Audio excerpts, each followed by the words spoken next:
The other part of this morning is it's an opportunity to present the Canada 150 leadership candidates with their, and this is a very hard word for me, sesquicentennial pins. That apparently means 150, so we'll just call them 150 pins from now on. So these pins are made from the copper roof of the Parliament building, so I think that's a really nice touch. I'm not sure if they're from the actual house, the actual building that holds the house, but that's part of my story, so I'm sticking to it. Are they? Okay. So they're created to commemorate Canada 150, and each member of Parliament got 20 of them to distribute as seems appropriate. So we wanted to recognize leadership within the community, and it's hard to recognize everybody. And we've only got 20 pins. I'm sure if we had 2,000 pins, we could do that too. But we had to kind of focus on 20 pins. And so we asked the community, we asked the members of the community to nominate people. And I also exerted my own influence to nominate a few people myself. It turns out I have influence with myself, and that was a very effective nomination process. We also reached out to the Coquitlam and Poco mayors, Mayor Stewart of Coquitlam and Mayor Moore of Port Coquitlam, to help us to evaluate the list and also to make some suggestions of their own. So I appreciate their contribution and their input into this whole process. So for me, my own particular emphasis is to recognize unsung heroes of our community. So in that vein, my first two nominees were Coquitlam and Coquitlam, whose names I will never remember, but I know them as George and Connie. George is here today. Could you come up with George? So they operate a corner store at the G&A Market on Cedar Drive in Port Coquitlam, and they're there day in, day out, all year round. I don't think they ever take a break. George was my first victim, if you will. So I went to his store in November and gave him and Connie their awards. My original game plan was to do that individually, but we realized very quickly that just wasn't going to work because it'll take forever. So that's kind of one of the reasons why we wanted to incorporate that in this day today.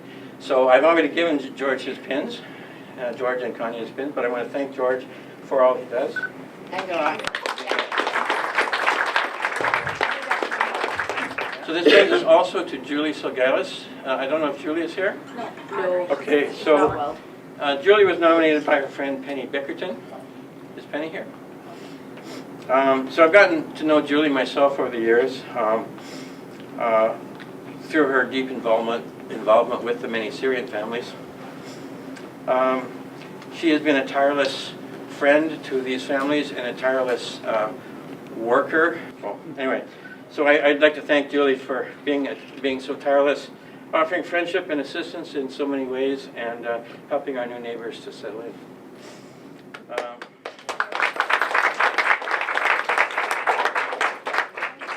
Okay, so now for the new recipients. So let's start with Irene. So Irene Brown was nominated along with her husband John by Mayor Moore. Irene is past president of the Legion.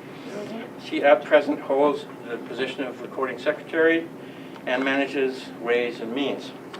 Irene advocates relentlessly on behalf of local veterans in tandem with John, and I'm delighted to present you with a well-deserved leadership pin. Thank you.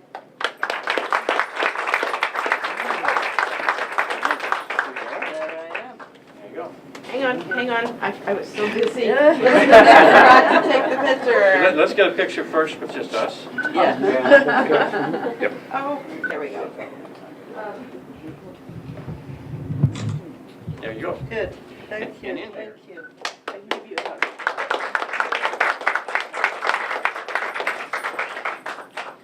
It brings us now to John. John Brown. He currently serves as president of the Legion and oversees house and grounds duties. John is a long-standing fixture. I don't know if I'd like to be described as a fixture. He's a fixture. At the Port Coquitlam Legion and with Irene, and I'm so very pleased to present John a pin in recognition of his long service. You get another one? There you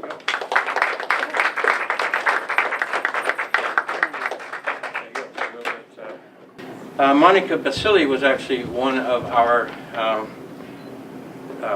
dedicated volunteers over the summer, and she did a lot of great work for us. She's a youth leader. She works to help recent immigrants and refugees in the community. She started a club sponsored by a not-for-profit organization called Force of Nature, which inspires youth and engages them in environmental initiatives in the Lower Mainland. So Monica, where's Monica? Here's Monica.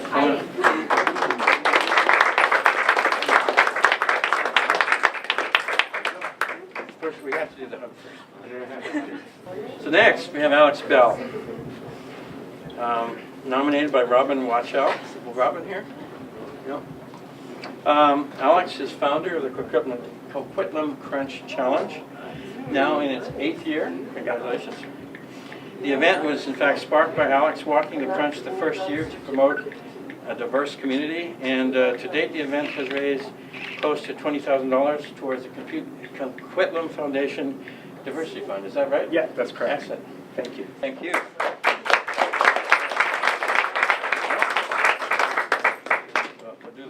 So on to Jerome Bouvier.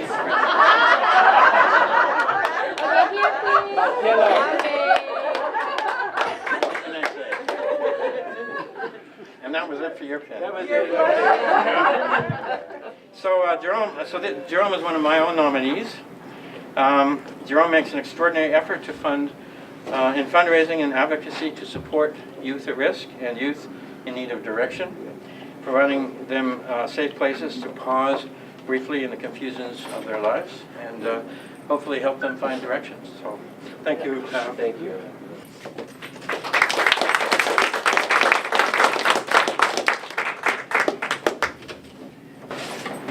So carrying on in our more or less alphabetic fashion, we have Sandy. Sandy Burpee. Sandy, if you could join us up here. So Sandy was nominated by Terry Grieved. Terry's back there with to take a picture. He has worked determinedly over many years as head of the Tri-Cities Homelessness Task Group, which was a key, if not the key, impetus behind the homeless shelter, which we see across the road here at 2020 Gordon. 3030 Gordon, thank you. It was at least a decade in the making. And getting a lot of ducks in a row to make it happen. So, Sandy, of course, is continuing to be involved in the community and in terms of combating homelessness and many other important initiatives. So, thank you.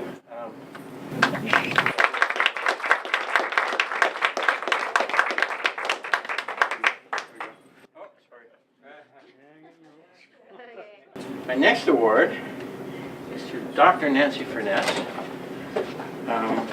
We don't normally call her doctor, we just call her Nancy, but I figure, you got the PhD, you might as well. I call you MP then. There you go.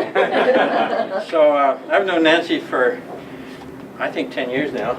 We go way back. We go way back. The stories we're not going to tell. So I've known Nancy for a long time through her work with Amnesty International. And as an inveterate activist, swinging for the fence for any number of worthwhile causes, for the environment, justice, human rights, or not the least, protecting heritage trees in Port Coquitlam. So thank you, Nancy.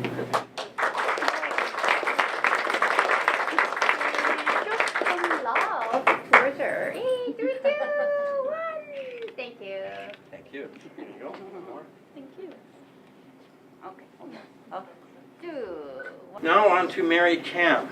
Mary was nominated by Wendy McCulloch in recognition for, among many things, over 20 years working with Success and many other organizations at Tri-Cities, and her devoted efforts to promote community engagement, advocate for the needy, and assist highly vulnerable newcomers, including refugees, to build safe new lives here. So, thank you.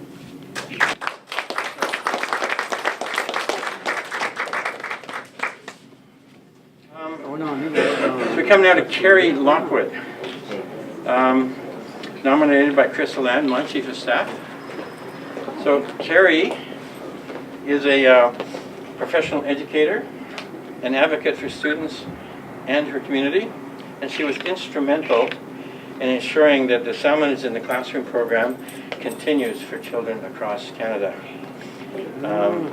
That was a mistake we made, and we fixed it once Carrie and people around her brought it to our attention in a very forceful way. Thank you. So I thank her for her crucial intervention and for her ongoing involvement. So thank you.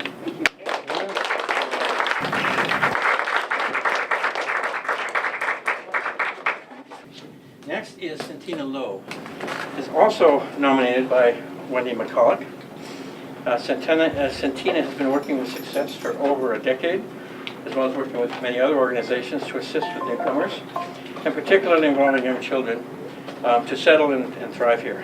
So, so thank you. Thank you.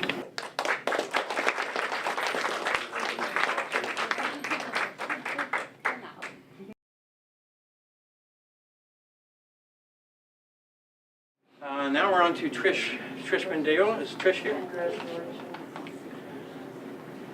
I don't think Trish is here, so we'll get that to her another day. Trish was nominated by Anthea Zapuza. She's active in the community. She's energetic and always on the go, volunteering with one organization or another.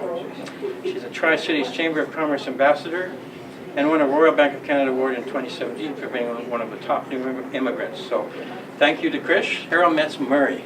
So Carol was nominated by Jamie Watson. Is Jamie here?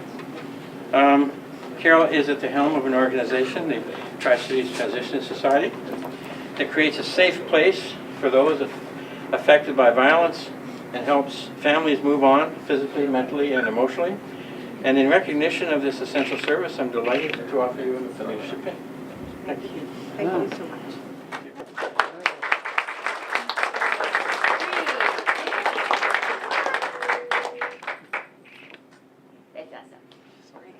Moving on to Natasha Naker. So Natasha, is Kaylee by any chance here?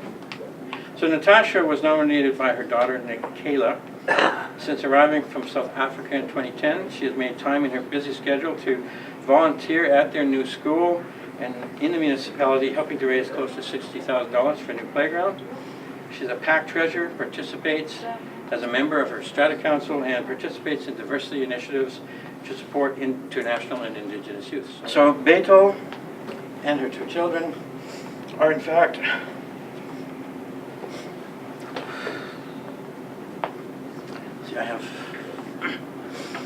they're in fact one of the Syrian families, maybe I should get you to read this, who came to this community out of the chaos of the Middle East.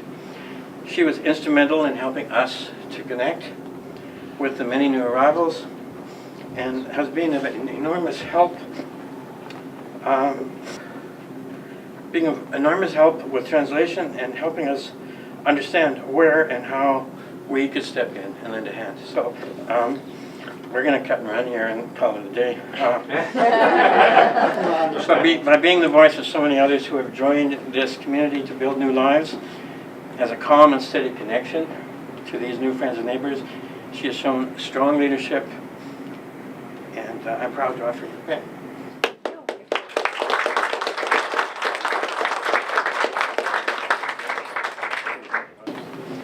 Next, we have Carol Todd. So Carol was nominated, in this case, by Coquitlam City Councilor Dennis Marsden. Although if she hadn't, she probably would have been one of my other nominees. Carol, of course, has long been relentless in raising awareness of online bullying, and in this important role has spoken many times, many places around the globe. I'm proud to recognize her important service to the community and indeed to the country. Thank you.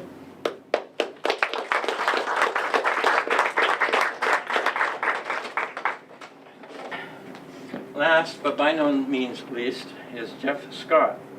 So Jeff is a community leader with the Tri-Cities and throughout BC. He's a driving force behind our community television station and one of the strongest advocates for community television in Canada. Jeff has helped bring much needed attention to causes such as the Riverview Lands Preservation, the Coquitlam Crunch Challenge, and many initiatives to promote arts, culture, history, and youth. And as a volunteer, this kind of blows me away. As a volunteer, Jeff donates more than 40 hours a week to community TV. Wow. Yeah, wow.